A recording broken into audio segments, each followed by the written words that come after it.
I want to talk today about self-belief, particularly if you are someone that came out of a dysfunctional family, or you have had to go through narcissistic abuse in particular.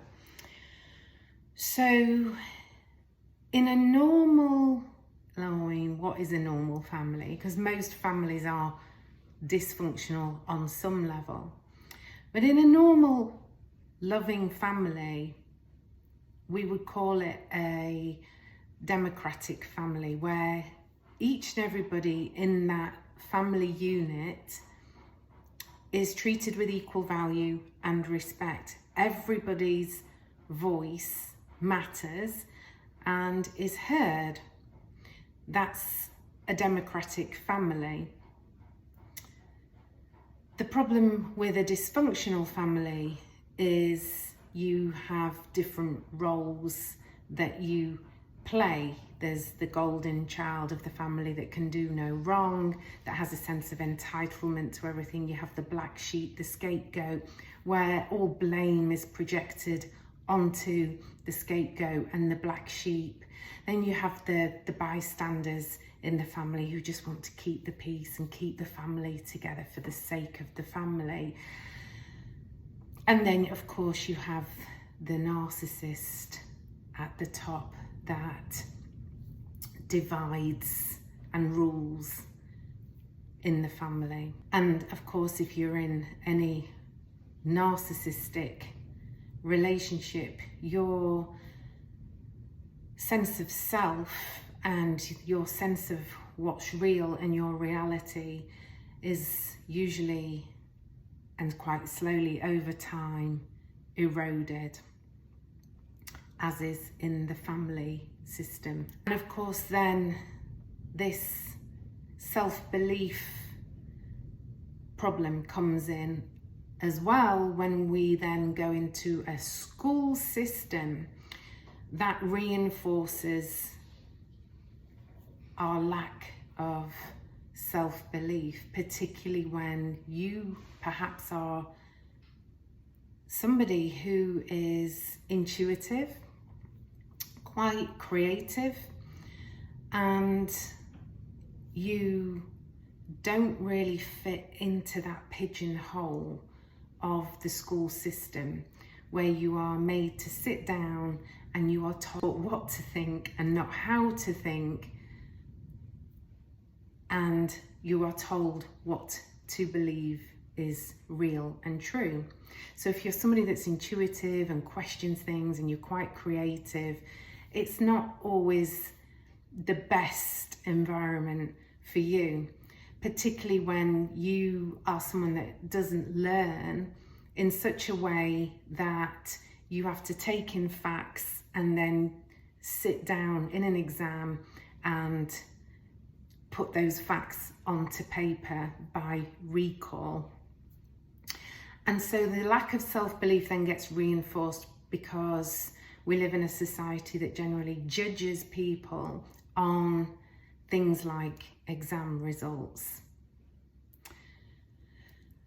And then what happens is we grow into adulthood and we carry this lack of self-belief with us, and perhaps end up in work or a job that is less than what we're actually capable of. So how do we go about rebuilding this self-belief?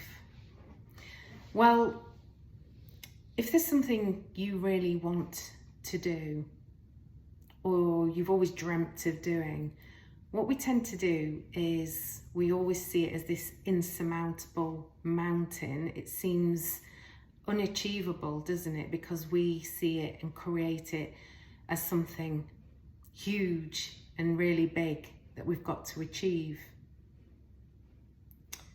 And I'm not saying that we can all be anything we want to be. You know, the truth is we're not all cut out to be, I don't know, Olympic swimmers or sportsmen, but we can be the best we can. So in building self-belief, the best way to start is little tiny steps. And I like to see it as like a pie, if you like, and we're going to keep taking little nibbles of that pie until we become whole within and we've eaten the whole pie of self-belief. So one thing that I like to challenge people with is, what is one thing that you believe right now that you can do?